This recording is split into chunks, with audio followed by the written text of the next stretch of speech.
Hello. We are back. It's the long run live cast here on YouTube and Facebook, courtesy of the 40 Runs Running Community and Running Club. I'm Ian Wilkerson. Welcome along again for an hour's worth of running related chat. We've got so much to get stuck into. I've got a bevy of guests alongside me. Mr. Chris Ford is in this week. How you doing, man? I've just realised we've actually got 5 new emails to try and get through this week. So the boys, by the way, everyone, welcome everyone. The boys asked me just before we came on about the emails, and I just checked the inbox, and we've had 5 today. So yeah, we were just under the misapprehension that you might have had a look at them before 10 minutes before we came out. Yeah, but so we will try and get to some of them. Sorry. But the content will be great, as it always is. Question Master Al's here, and Toby's here, producer Toby, and we've got a great guest. We've got Mr. Hayden Harbour with us. Hello, mate. Nobody has to have you along. Thanks for coming on, Hayden. Some of you might have seen him at the Great North Run last week, but then you probably wouldn't have recognised him. So he had a massive panda's head on. So he'll tell us all about that experience and how that went, and how, well, it kind of gone that badly because apparently he's doing it again. He's got 3 weeks and he's going to do it for twice the distance around the streets of London, which he's not really looking forward to, he says. But no. Well, you know, what a man. We've got to take our hat off to him, haven't we? So, Christopher, how are you, sir? I'm doing okay, all things considered. I just firstly, I want to point out for those who can't, who's listening on the podcast, Toby's had what can only be described as a disagreement with his barber. If you've seen it on Facebook, I don't know whether he's trying to save some weight or something for tomorrow's run in the morning, but he's gone hard with the yeah, straight like Milo, his new dog. What?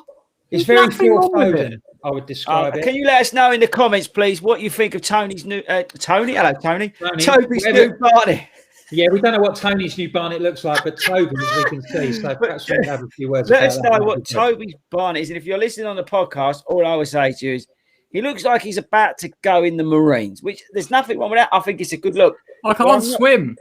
Yeah, he can't swim. Toby can't swim, so he can't go in the Marines. That is a problem. But anyway, busy week. It's amazing that people have been receiving their London Marathon numbers, their virtual London Marathon numbers. It's almost like the London Marathon events people know how to send numbers out, but they'd rather just get you inside to bring those bags for the actual event so we can all, avoid COVID or something. Anyway, but they can do it, which they've proven, but they want us to all go to London from all over the country, indoors, and not spread the disease to drop off our bags. So that's good news. I see the Royal Parks, they're doing a day early bag drop as well. They're following suit on that. Yeah, I've got my number through for that, actually. I've not opened it up, but again, that defies logic. It'll probably biodegrade by the time. Yeah, exactly. It'll probably melt by the time I get to it. But yeah, there's lots going on. I had major FOMO last week of all you guys, and I can't wait to get everybody's feedback. So if everybody can let us know in the comments, 1, what they thought of the new course of the Great North Run. Apparently, it was a little bit hilly. And 2, because we're going to come on to this, the fiasco that was the Brighton Ultra Marathon. We're going to go into this in a little bit of depth because there's a few things I don't think came out. Maybe some people are aware, some people aren't, but there's a few things that I would like to talk about, as you'd expect. And just clear up on Brighton, isn't there? And lastly, just to update everybody, I've had a partial refund from Adidas. They're still sitting on 220 quid. So if you know where their office is, can you put it in the chat or send an email into longrunshow@gmail.com. Email in the Adidas address because I'm going to go there and ask for my money in person.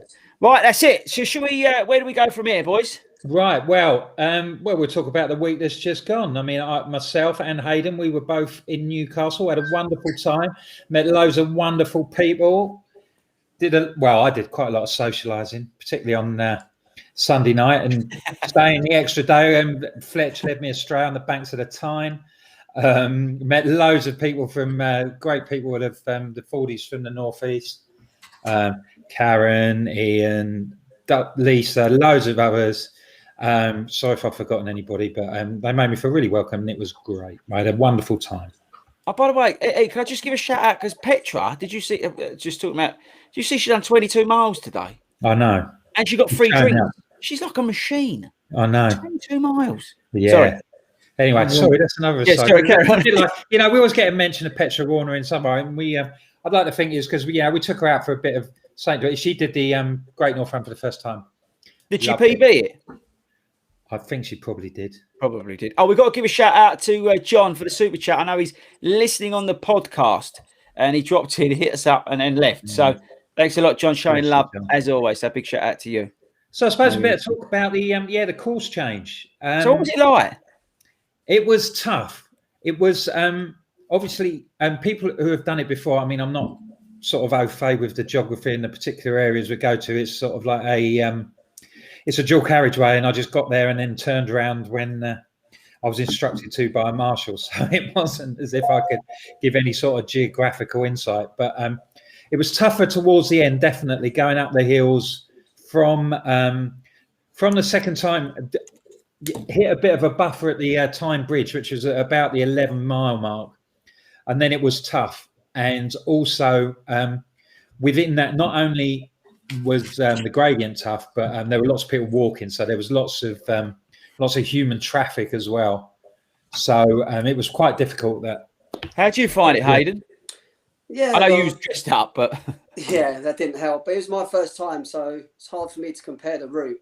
But I found the actual route, it was tough. Worst bit being going up onto the Tyne Bridge, coming back. It's almost like a double hill, come back up onto a slip road, and that was really tough. And as you said, a lot of people started walking at that point, so there's a lot of traffic. It's hard to get around people. But it was a tough course, but overall, still a great run. Lots of the elite people were saying, how difficult it was and things like that. So, that gives you a bit of heart that it's not just you, that everybody, whatever time they were, people who are smashing sort of like close to an hour still thought it was tough as well. Yeah, it's amazing. So what I will say also, Great North Run is obviously renowned for its atmosphere and everything, and the people still made plenty of noise. It's a great excuse for any Geordie kid to go out, get a whistle in his pocket and make a racket. Brilliant. And Brilliant. That was good. I mean, it is, for people who have never done the Great North Run, it is a unique event, I think, because, well, I'll talk you through a scenario. I went, after I'd finished, I went to reception in my hotel just to sort out a couple of things. And the girl behind the reception desk said, "Oh, how did it go?" And I said, yeah, it was great. Yeah, I had a great time. And she said, "Oh, I've never done it." It's almost as if people don't regard themselves as a proper Geordie if they haven't done the Great North Run. It just takes over. It's like not owning a black and white striped football shirt. Sort of like you don't qualify unless she seemed like she had to justify to me that she hadn't done it. It just you don't get that at the London landmarks when you check into the Hilton at Tower. That's what I'm saying. That's what I'm saying. It is such a unique experience. That's why I do rate it, as my favourite race of the year. It's not the actual running part. It's everything that goes with it. Do you know what I mean? And that's why, it's hard, I think, for other races to capture that spirit. Yes, London Marathon does when you go over Tower Bridge, blah, blah, blah. But I don't know. There's just something unique about the people who invested in it more than any other race. It's part of their culture. Yeah. It's interesting, and the comments just coming through, just YouTube and Facebook about the course, about how hilly it was and tough it was. It seems like it was a bit brutal. Imagine, a lot of people, some people, this is their first big event that they take. I remember it was the first sort of major organised half marathon I did years ago, and if you haven't trained for that and then you're out there and you're sucking up for that, that's a tough one, isn't it? But so hilly. Whoever Facebook Tobe, have you chucked in the link for people to make sure that they stick that in? about how we know who's who. It is there, yeah. Just click on the link and just make sure you stick that in, people, so we can see who it is. The start was a lot less regulated as well than perhaps I anticipated with all the different waves. It was a lot more laid back. I got there sort of like 45 minute with a 45-minute gap before, and it started. It starts on the usual bit of dual carriageway that it does conventionally. So I went down and watched a bit of the start, watched other people starting, and they were really coming through in drips and drabs. And I thought, oh, this is going to be really different. But then once you got out on the course, it was mobbed again. It was just its normal self. Well, I tell you what, just to finish it off on the Great North Run, here's a question for you two. Did you, when you got the email, did you buy the membership? I've already got a membership. This is the first year of my membership. So I got one in 2019 after I did it the first time. So yes, I have got the membership.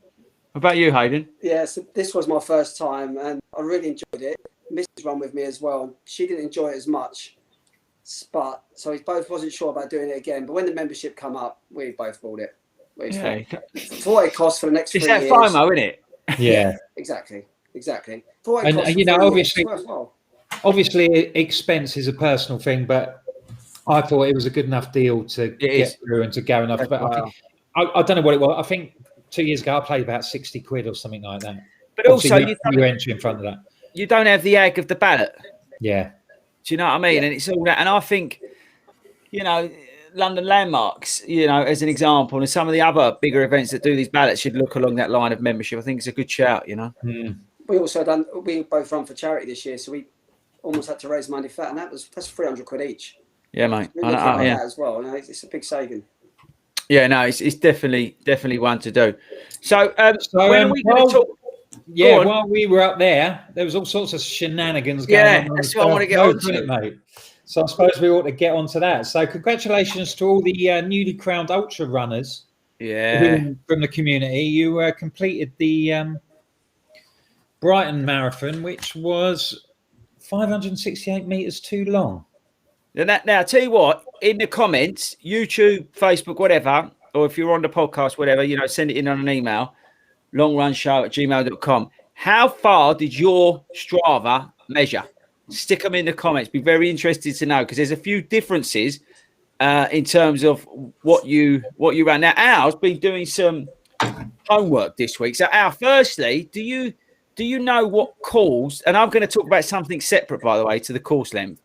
But Al, do you know how much extra the course what we measured and why? Just because, let's say people don't know what we're talking about. Yeah. So the course measured something like 550 meters extra, and it seemed to crop up that people noticed that quite early on. I guess your Strava doesn't lie. In terms of the official response, the stuff on the website has been saying it's all down to human error. Some cones were put in the wrong place, but you know, you and I know, Chris, as race director, you really should be making sure those kind of errors don't happen.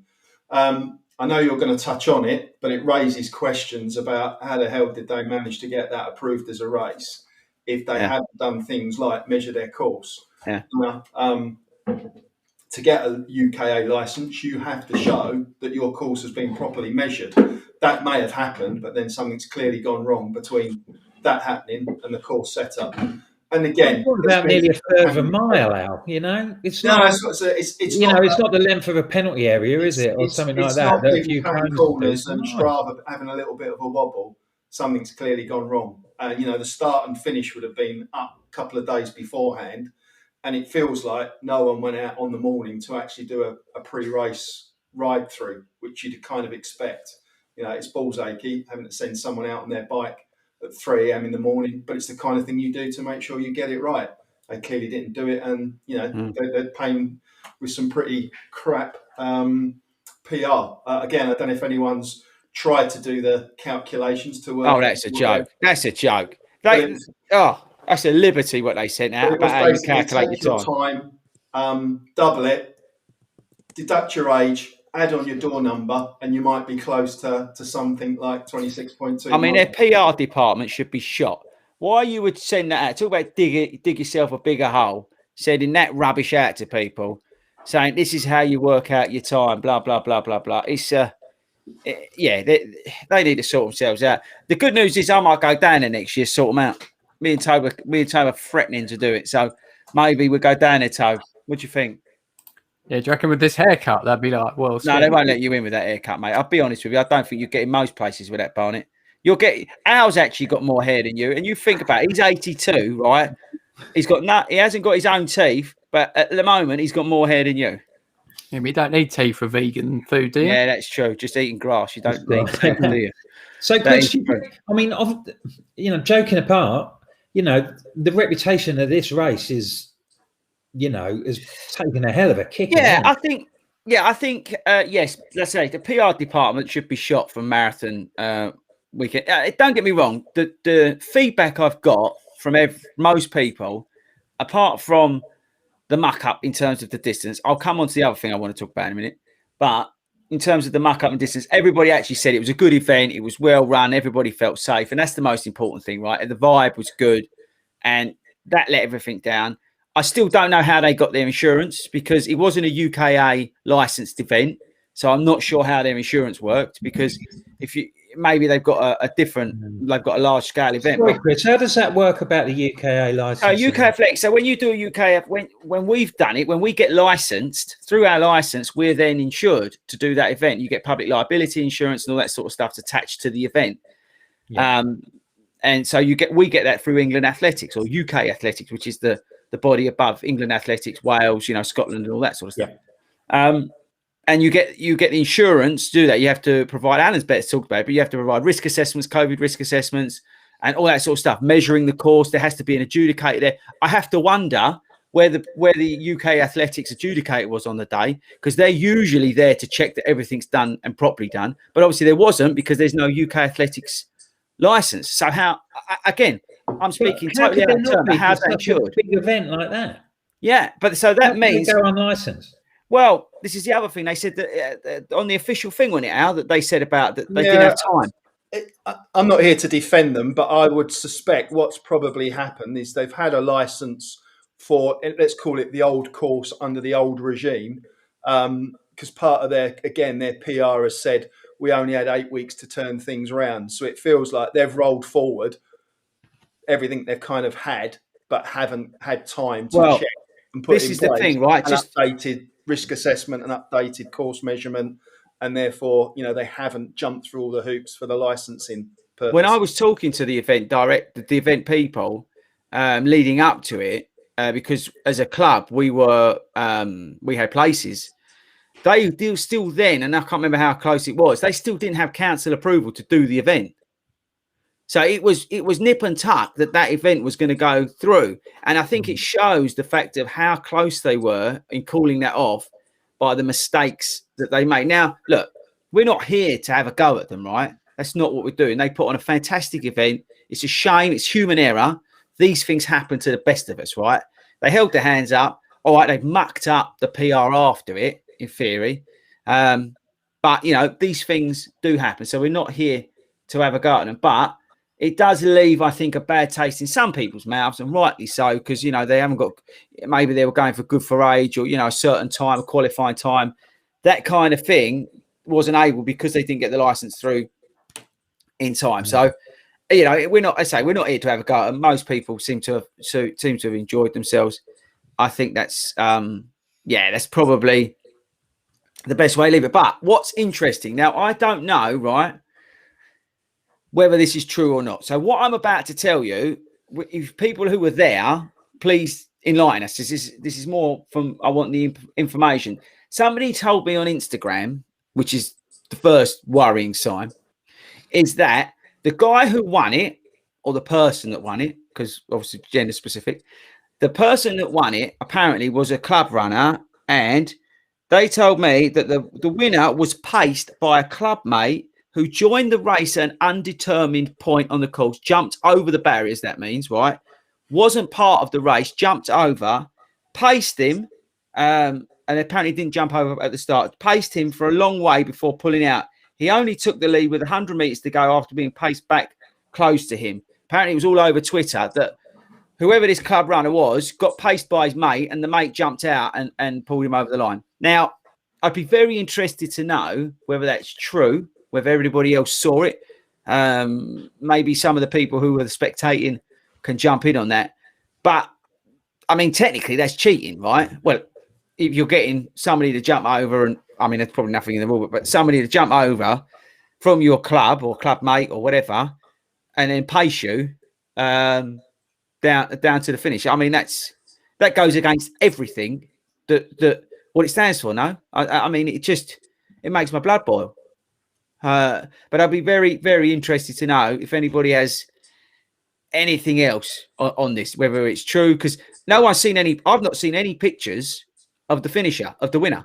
I've not seen anything. So whether they've tried to hush it out, the fact that this bloke was and who the pacer was, I've got no idea. I'd love to know what club he was from, because he's probably from one of those clubs that, you know, that don't like other runners that are too slow. You know, where you join thinking, oh, I'd love to get into running. You go along, they tell you you're too fat, you're too slow, and you've got to go and work with the kids. One of those clubs, you know, where they'll turn their nose up if you're new and make you feel really unwelcome, leave you behind, not inclusive. Don't care if you're running out, you know, if you're running a marathon over 4 hours, they won't talk to you. You know, it's one of those clubs. You know, if you go out and no one says hello to you, miserable, elitist, all them people. No, it seems, you know, beyond. I can't believe that somebody would want to win that much to do that. You know, yeah, it defies logic. I don't see. You know, how do you cope with that? You know, we all, when we do these races and we all finish, we all have our particular, you know, we all have our particular aims, whether it's time or whatever, or however much we want to raise, but we have our target, and if we do it, brilliant. If we don't, it's one of those things. But we try and have a good day. You know, surely, why do you get yourself in a position where you want to bend the rules? You know, it's over. You know, yeah. I don't know. I don't know. Anyway, that was the biggest thing. Obviously, the hurrah and that. But it's obviously very difficult to substantiate because we are. Yeah, I mean, I've got no clue. I've got no clue about it. I'm only working on what somebody said to me. But yeah, I didn't know. What I would say is that if it did happen, it's deplorable. Yeah. And it's something that, you know, if people think they can get away with it, it does seem like, you know, there were lots of, you know, although many people had a great time. Yeah, that's the most important thing. Which is the most important thing. It does sound as if they had a bit of a rush on to get the whole thing done, and there were a few issues. But let's tell you what, we've got to give a shout out. Hang on, let's. Where is he? Because Billy messaged me in the week after last week's podcast and said, "FORDY, I've got you and the captain. Apparently, he's sorted out the flights to Vegas, and he's just looking after the hotel." Now, can you guys let me know in the comments? Do you think Bill should put us up in the Wynn or Caesar's Palace? Because that's what he's looking at. I personally ain't too fussed. As long as we're close to the Strip, I'm not bothered. But can you let us know in the comments what hotel Billy should book for the stag do that you're all invited to, where we're going to run down the Strip? If you could let us know in the comments which is the best hotel to stay in Vegas, because young William's picking up the bill, remember, for his stag do. So if you could let us know in the comments, that would be amazing. Right, let's get Hayden. Come on, Hayden, jump in. Yeah, let's have a chat to Hayden, shall we? Let's do it. Ooh. He's getting nervous now. Well, thanks for coming, Hayden. No worries. Now, can you just tell people a little bit about yourself, you know, and your connection with the club? Well, same as a lot of people. I actually hear this podcast weekly, and everyone's stories are basically the same. Good start. They end up going to Parkrun, doing a 5K, move up to a 10K, and start Googling stuff about half marathon plans, and Chris Ford comes up. You start looking at his trainer reviews. Then you go onto Facebook, join the FORDY community. Then you're doing a half marathon, then a marathon. Everyone's story just seems to be the same, and mine basically fits right in there. Now, you told me you used to play football and then the years caught up with you a bit. I'm sure I can definitely sympathise with this. I'm sure plenty of other people can as well. Yeah, I've always played football, so love Sunday league football. And then once you hit 40, you start going past 40 and you're trying to chase down 18-year-olds, 17-year-olds, you just realise you just can't keep doing it. And you want to keep fit, you want to play sport, so you start looking elsewhere. And where did you get your inspiration from then, mate? what, for the running? Yeah. To be honest, probably my middle boy. I was at a football game once, and as I was there was a load of parents there with a load of kids on a Sunday morning. They were running around this field. I thought, what's all this about? And when I went back there again, I saw them again. So I asked someone, and they started to tell me about parkrun. So I told the missus, and she took the boy down there, and he was brilliant. He was like 11 at the time. He ended up winning one of them, and I just couldn't believe he was doing this. He was so good at it. It was just come out of nowhere. So we both started running with him, and we just kept going from there. So in a way, yeah, my boy was probably my inspiration to start a bit of running. Well, how long ago are we talking about when you first started doing it? This is probably about 3 years ago, 3.5 years ago. Yeah. And you've become involved with the satellite groups. For those who don't know, I'm sure, if you've been in the FORDY community and living under a rock, you probably wouldn't know, but there's lots of satellite groups all over the country. I'm a member of one myself at Hertford. We train on Tuesdays with Chris, and there's various other groups all over town. And you started setting one up yourself. Yeah, it goes back to what Chris was saying earlier. Too many of these running clubs. You want to get into running, you think, I want to be with other people. Let's join a running club. You go down there, you see the track. It's a bit daunting. I say people at an elitist level. You just, not that you don't feel you fit in, but you almost feel like you've got to be at that level to be able to be there. Otherwise, you don't deserve your place. So I saw these satellite clubs all round and thought, these look brilliant. My problem was, I'm over in Surrey. So Chris's one's over in Essex, and the ones up north are a bit too far just to go for an hour session. So I think one day he put out a post saying, if anyone wants to set one up, by all means, give it a go. So I've done my leadership in running fitness, the old LERF. I was quite interested in it. So I put a post out on the FORDY group, seeing if there was any interest. And there was a lot of interest. And ironically, there was quite a few sort of prominent FORDY members who were living in my area that didn't actually go to do running clubs. They were running by themselves, and they were living far away from Chris's other friends. People like, and they've had Mel Howes and her husband Carl. They come down to ours. We got Claire Henson, Paula Swallow, Catherine Drainsford. These are people that are quite prominent FORDYs that do a lot for the club as well, and they just weren't running. So now we've got this group together, done a poll on which night, which time, location, bit of a palaver, but then eventually we've got it all sorted out, and been nearly 6 months now. We meet on a Thursday night, hour session. We go by what everyone wants. At the moment, there's a lot of people training for marathons and stuff, so we try to fit in people's plans. A lot of people want an easy run. In 1 week, 2 or 3 people say we need to do a speed session. So we just try and work out for everyone to make everyone inclusive. It's just a great night for everyone to meet up. I'll just bring Chris in there. It just shows the flexibility that you can have within a satellite club. Well, I've got nothing but love for Hayden, for every single person that has said, emailed in and said, I want to, put a satellite group together, social run, whatever, what Alan's doing, the coach sessions in Wickford and Chelmsford. And, we've got all the guys, up and down the country now. And these heroes are taking their own time to put, members together and bringing in other people into the community as well. Like, for example, what Alan's done in Wickford's incredible. Bringing people in, they don't have a running club there. So, bringing people together of all abilities are doing it. But, you need somebody like Hayden, like a Helen, like a Louise, and, all the other amazing people that we've got dotted around to start these things up. And it's all about bringing people together of all abilities, all inclusive.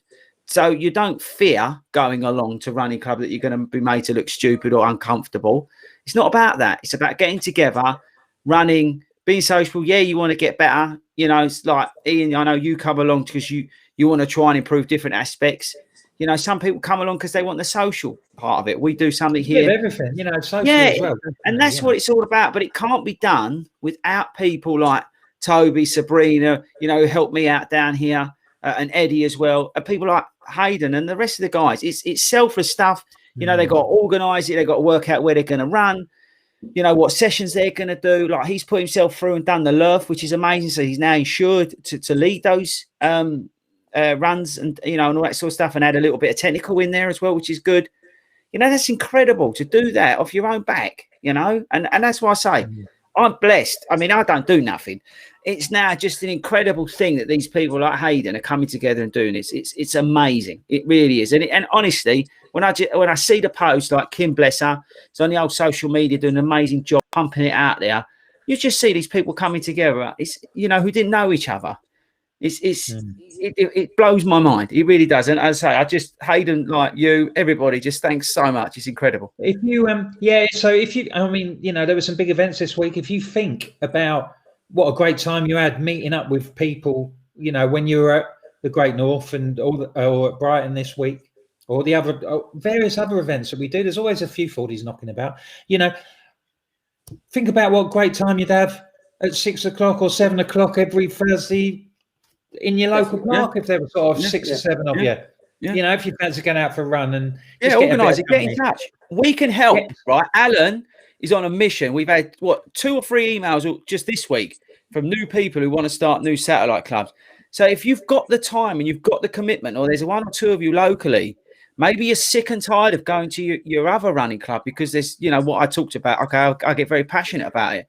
But the reason I get so passionate about it is because it should be for everybody. You shouldn't be told what you can and can't do. And just because of your size, the journey, where you are in your journey, it doesn't matter. If you want to go out and do something, do it together, you should just go and do it. So, you know, if you've not got that available to you locally, get in touch. We can help you. The club can help you. The club is in the process of paying for 2 run leaders through England Athletics. So if you're part of the club, we've just offered that out. We've got some money out of England Athletics, which is great because they earn a fortune off of me from all the coaching I pay for. But you know, it's good to get some of that money that we can. The club is run as a non-profit, and chuck it back. So, you know, get in touch. If that's, you know, if you want to jump, do what Hayden's done, do what Helen's done, and all the other guys. You know, get in touch. We'll support you and just bring everyday runners together. It's amazing. Right then, Hayden. So we've covered that. Now, let's talk about this suit. Now, you were not content with taking on the demands of the Great North Run on for the first time last week, and on the course we've already talked about, you know, how tough it turned out to be. Now, you decided to do it in a rather sort of unconventional uniform. So do you just want to tell us all about that? Yeah, so done the virtual London last year and was raising money for prostate cancer. It's something that was quite close to me. And managed to raise a load of money, but obviously it went virtual. So still done the virtual, but felt a bit of a fraud. So trying to gain money again for another sponsorship for the following year for London again, it's hard when you keep going to your friends and family for sponsorship. So I know I needed something different. So we came up with this idea of dressing up, and the idea of a panda come up. It rhymed with, we have a prostate panda. Everyone likes a panda. They're not harmful at all, are they? No one dislikes pandas. So we just thought we'd give it a go, see what it's like. So you didn't, so you got, how did you get the kit then? How did you get the? Literally, it's an eBay job. I thought I'm going to do the panda. The people at Prostate Cancer were quite supportive. They said, get yourself a costume and we'll fund it and stuff. So I had a look around, looking at mascot costumes, but they were massive and chunky and, they're really bad. So I ended up getting this one, and I've adapted it slightly to make it as easy as possible. But how did you do that then? So the base of it is basically like a onesie, and I don't know if you wear onesies. Not that I do. No, they're really Alan does. He knows. Al does. Al's got his Chris Evans and Run Testers one. They tend to come up a little bit tight, a bit short. So I had to add in a sort of like a belt bit, and then we had to adapt the head a bit to make it. It's quite a big, bulgy head that moves around. So we bunged some sponges in there and adjusted the nose, cut the eyes out so I could see a bit better. So a bit of fraffing around, but hopefully Great North was meant to be a bit of a tester, ready for London. So it went okay, but so you're doing it again. But Hayden, for all the shoe tube reviewers that love to watch on the YouTube, how did you find the alpha flies in a panda suit? I love the alpha flies. I'm self-confessed. I know, mate. You love them, didn't you? I love an alpha fly. Yeah, really do. I think the panda got on well with them. Yeah, I saw. Was that because you needed a little bit more of a platform to get to go? Yeah, that definitely helped. Yeah, because I suppose they're onesie. It'll drag a little bit towards the bottom of your feet, wouldn't it? Yeah, and that just lifts me. I'm not the tallest person, so that just lifts me up a little bit. Brilliant. I tell you, have we got any questions? Sorry, have we got any questions, Al? We've got loads of questions. All right. Piling up while Yeah, we're just we'll give you a breather there. We'll go for a few questions. Hayden's getting so much love in the chat, and I've just gone through, and it's about 3 million questions. So I just thought, but you're getting some big love, Hayden. I tell you, there's some big love for you, bro. Good. Love it all. Right, far away, Al. Far away, right. Okay, I've got to declare an interest. I had nothing to do with this question. I can absolutely confirm. Well, that's a lie, isn't it? That's Michael Logan is not a pseudonym of one of my aliases. This is a lie. But he'd like to know, who else may you be watching on YouTube? Well, it's not Nick from the Run Testers, because all I do is I just say, Al, has Nick from the Run Testers put anything out? And then Al tells me everything what the Run Testers in depth have reviewed this week. Chris, in my defence, you've got to know what the competition are doing. So I'm doing a vital piece of I know. And if I was getting paid by Coros and that lot, I'd be doing everything that they're doing as well. So well done. I'm hashtag unbiased. The person I really like and I've always followed because he's incredible is Andy Forrest of Dean Runner. That guy is an absolute assassin when it comes to races. He's a machine. He's about 18 foot tall, but he's an incredible athlete. This Messy Happy is a favourite of mine as well. Those two guys are very good, qualified coach as well. He's very, very good editing, very good content. Kafuzi as well. Mike's a great guy. And that's probably about it. I don't spend too much time watching stuff. Obviously, I put out content, but I don't tend to follow it. I just usually get in touch with Al to find out what the Run Testers are up to or what Chris Evans has been putting out. Or Al's the engine room. He does saying on his podcast. What's that? Al's our engine room, isn't he? You know. Yeah, I mean, if you need to know anything, what's going on, you just ask Al, and then he'll quote you something from Vassos, Chris Evans, or Nick from the Run Testers. So he's just a fountain of knowledge. But no, hopefully that answers that question. Okay, we've had loads of people comment about the GNR course and lots of views about the hills and stuff. But Jason Lee has managed to capture it into a question, so it looks like he nailed it in 2 hours 4 on the course. So the ultimate question is: had he been running the regular? Or if that's the course for next year, is sub 2 a possibility? Can he find 4 minutes on the flat? Yeah. Oh, yeah. 100%. That's just pacing. 4 minutes pacing. It's pacing and fueling. 100%. I beat my time by 20 minutes. Yeah, but that's because you come on a Tuesday night and you're dedicated. Yeah. Dedication. That's what Roy Castle used to say. Dedication, that's what you need. There you go. What else we got, Crooked out? Okay. Jay or Jai, not sure how to pronounce it. Again, another one of our YouTube followers has got some new shoes ready for London. Is it too late to break them in? Has he got time to kind of... How long we got to London? 3 weeks. 2 weeks. I know they managed to send out the numbers 3 weeks in advance. 3 weeks, yeah, if you wore them every day. Like just normally, you can run in them a few times, but yeah, if you wore them in, broke them in, yeah, no worries. Sure, why not? There you go. But some shoes are funny, aren't they? I remember the Glide Ride, stuck them on, went 20 miles, bosh, job done. Didn't even feel like I'd run in them. I put on a pair of, what was it? Saucony Dolphin Shifts 2s, just for 3 miles. And they, tore me something. And Toba can tell you what they were like over 20 miles, because basically I moaned about them for 20 miles. But just after 3 miles, when I did, first out of the packet, they were, they're just awful. So it just depends on the shoe, I would say. But yeah, if you just wear them around the house, wear them to Tesco's, whatever. Yeah, I'm sure you got plenty of time. Whiz around those aisles in your Alpha Flies. Why not? Yeah, go down the vegan section and get some vegan croissants. Apparently they're in Aldi. They sell them. Yeah, they do. Yeah, apparently. Look like Greg's to me. Allegedly, yeah. Look like Greg's to me, but yeah.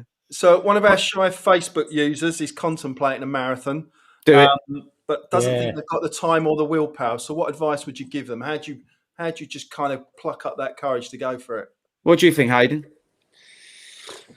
As you said before, the best way is to start doing smaller races. Enter a half, enter a 10K. It gives you a bit of confidence, and then go for the big one. Just go for it. Life's Yeah. too short to worry about these things. Yeah, Just go exactly. for it. If you Probably could gotta do a take it half week by marathon, week, can you? if you could do a half marathon, right, you can do a marathon.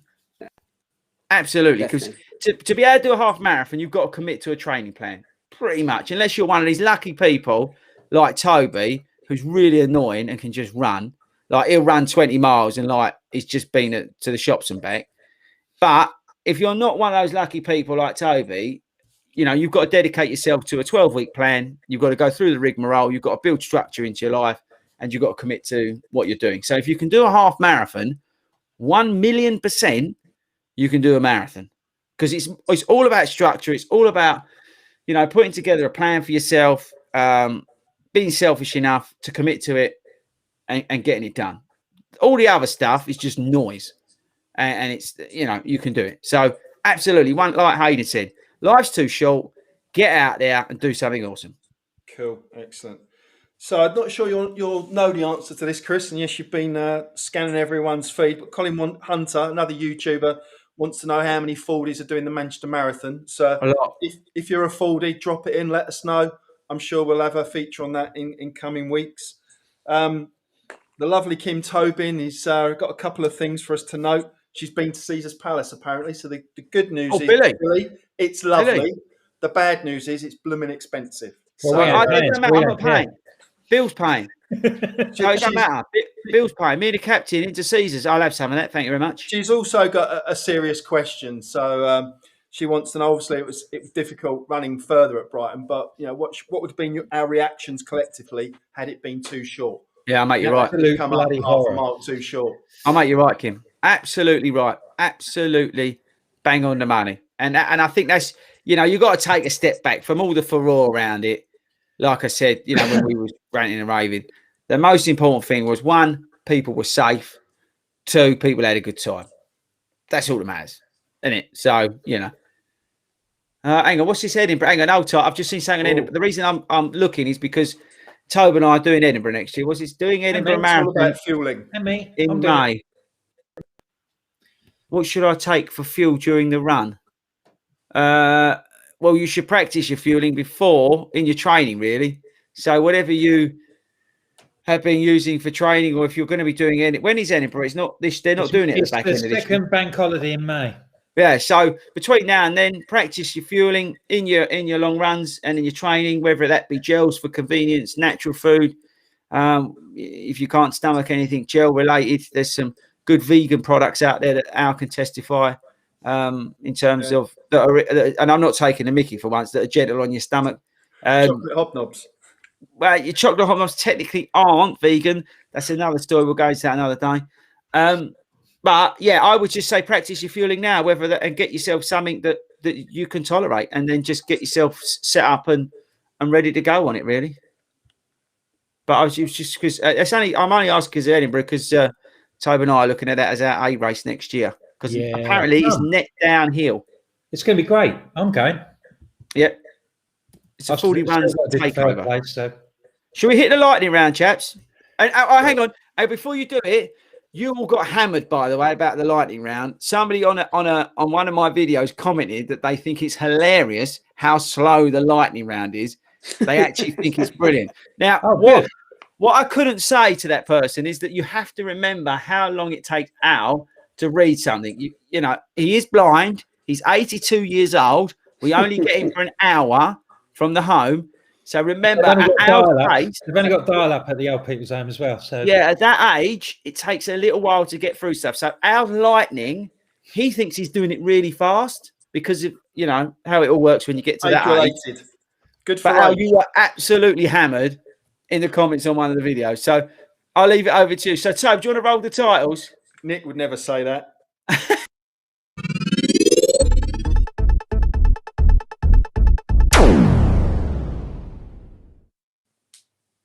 Welcome back, Hayden. Are we up for that challenge?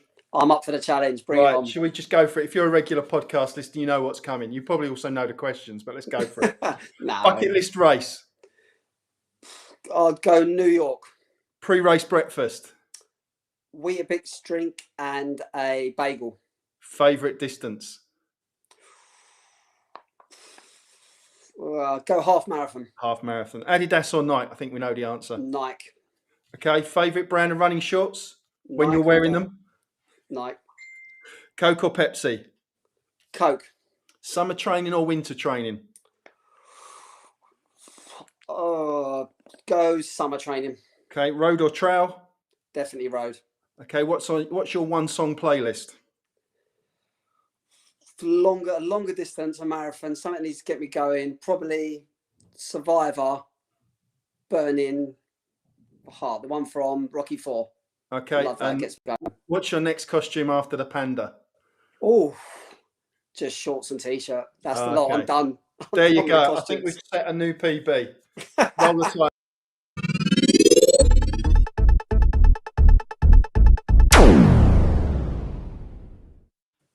I love that song. I love it.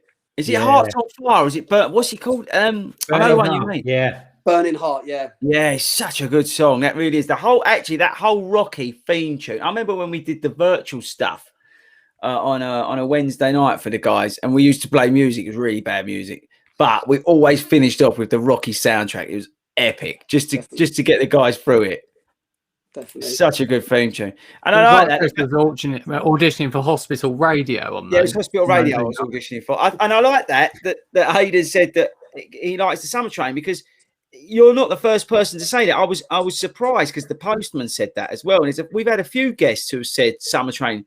I would swear if we should probably put a poll up, but you know, the split I think has probably gone more, not 50-50 towards between winter, but I think there's probably more people who are enjoying summer training because they've had to, because the marathons have been switched, and obviously the half marathons as well. So how many more people have got into summer training and enjoyed it, I think is and again, I think that's one of the positives from the pandemic, where people have been out in the better weather running. They've got kind of used to training in that better weather. So I think that's a good investment. I found that, because it's going to be my, fingers crossed, it'll be my first completed marathon training plan. And it's changed me as well. I'm getting to bed earlier. I'm getting up earlier in the morning to go out running. I've found it all beneficial.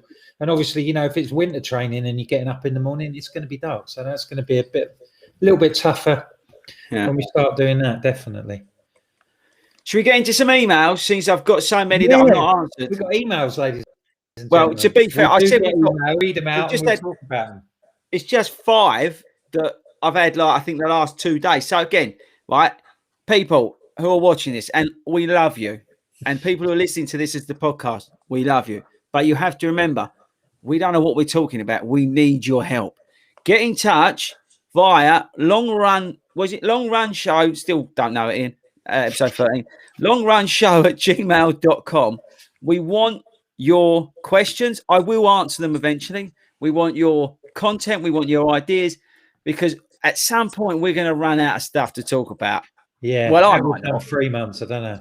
But get them in. We need them. We love to hear from you, even though this week and a bit I've been a bit lapsed. Okay, so my bad. All right. But here we go.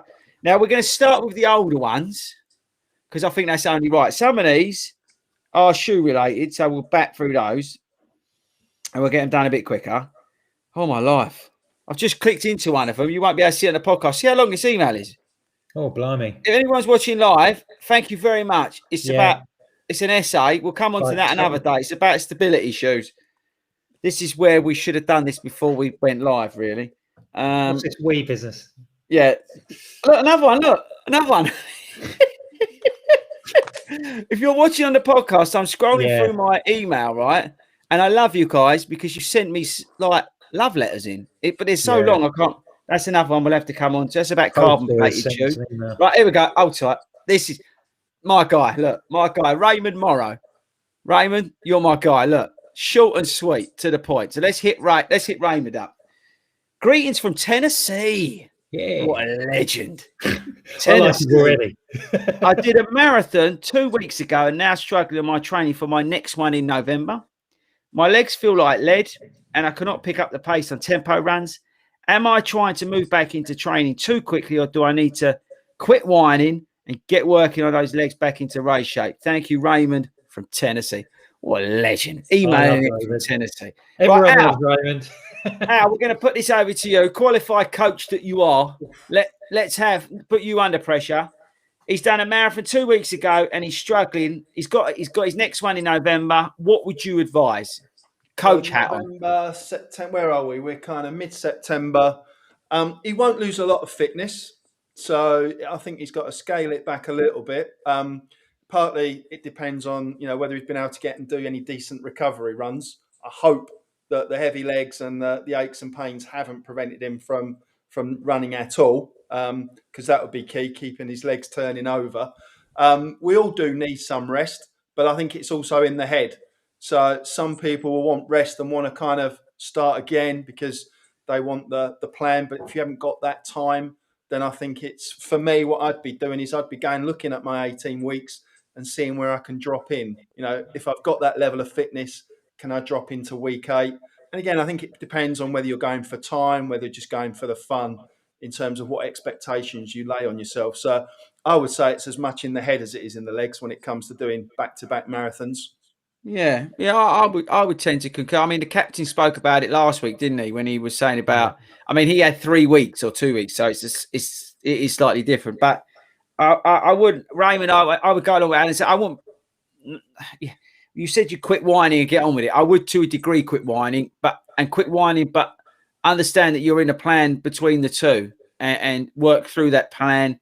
Don't put too much pressure in terms of getting those tempo runs in. That speed will come back into those legs. You've got to just get the marathon out of your legs first, I would say, and the speed will just come back naturally. So, yeah, maybe shorten up those tempo sessions, just do shorter ones. Maybe, a couple of shorter sets of a bit of fartlek or something like that. Just a gentle bit of speed play, something like that, just to liven it up. But take your time, like Al said, and just, get that marathon. Let us know how you get on, Raymond. Yeah, let us know, Raymond from Tennessee, my hero.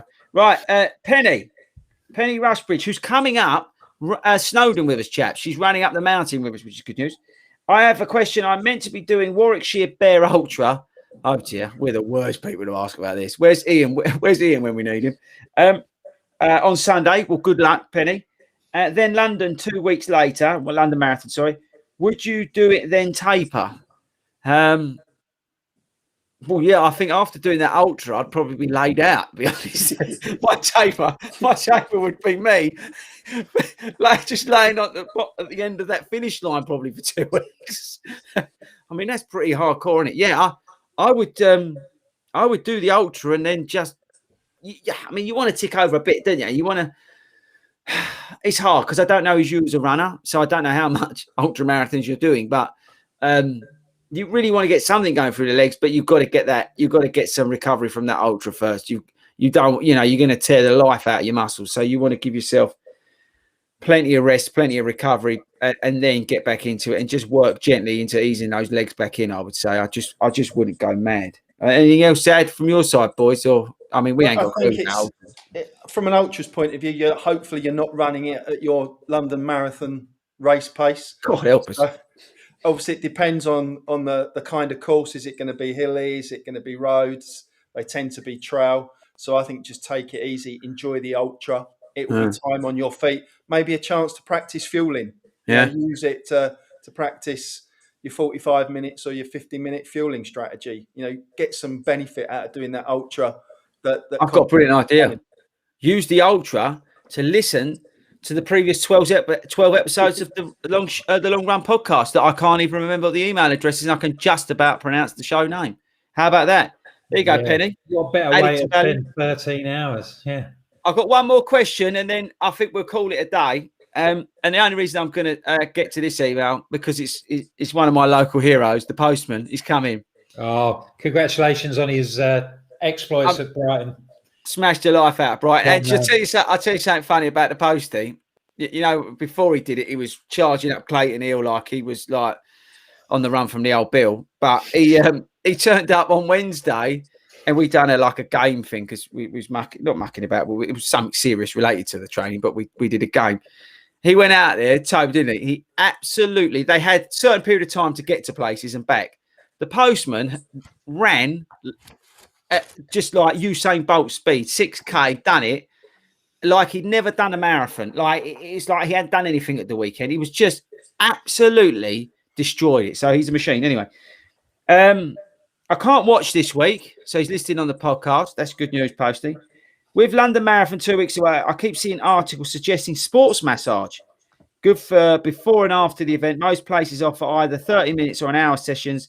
But for someone who's never had one, what would you suggest? Should I book a pre-marathon 30-minute session, then an hour one after the event, or don't waste my money? Right, Hayden's shaking his head. Hayden, jump in.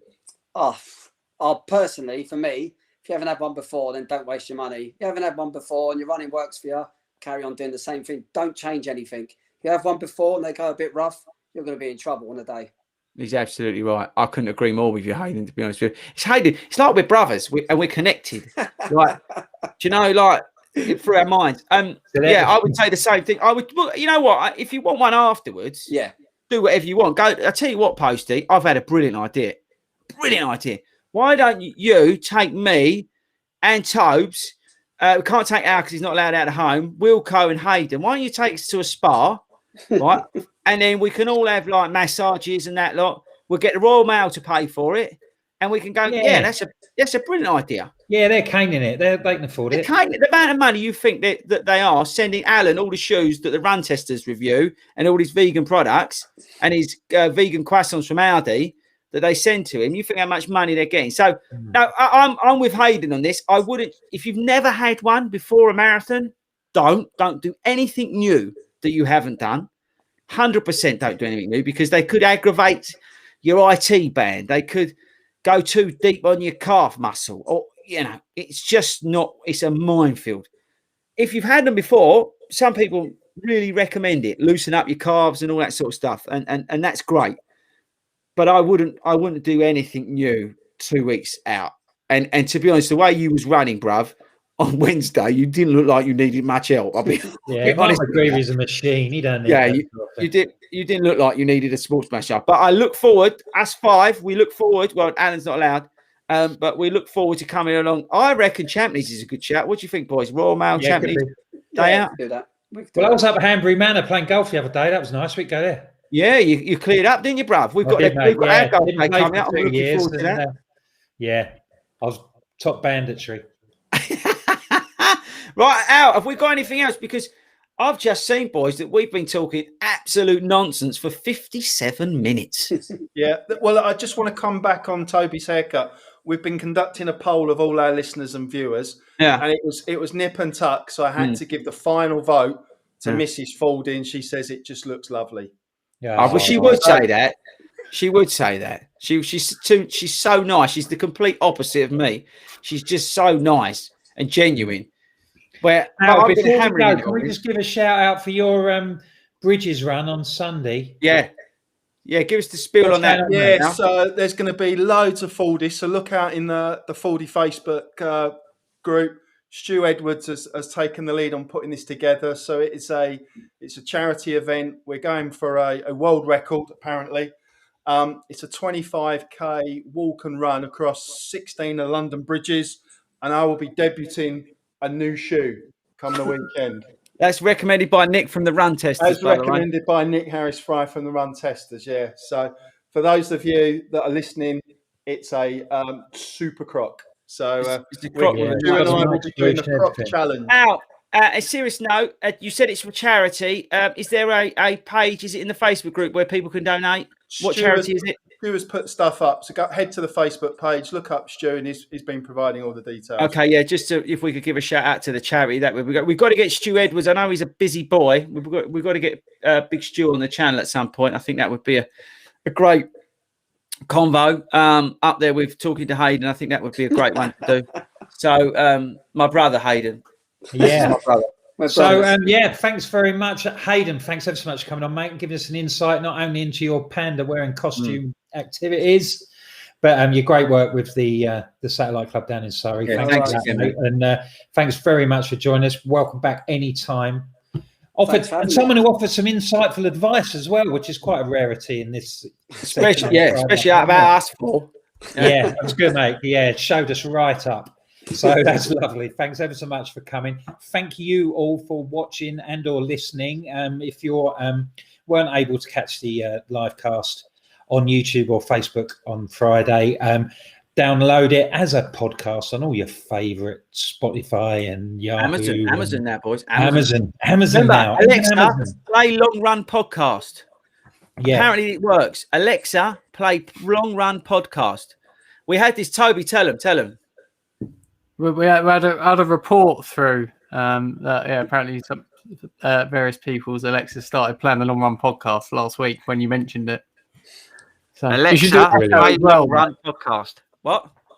do Echo play Long Run Podcast in case I change the name to get out of it.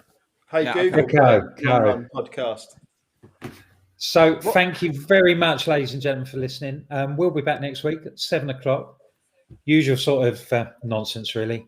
Enjoy your running over the weekend, and we shall see you next week at 7:00. Thanks for joining us. Well, then, Bye, everyone. Take care.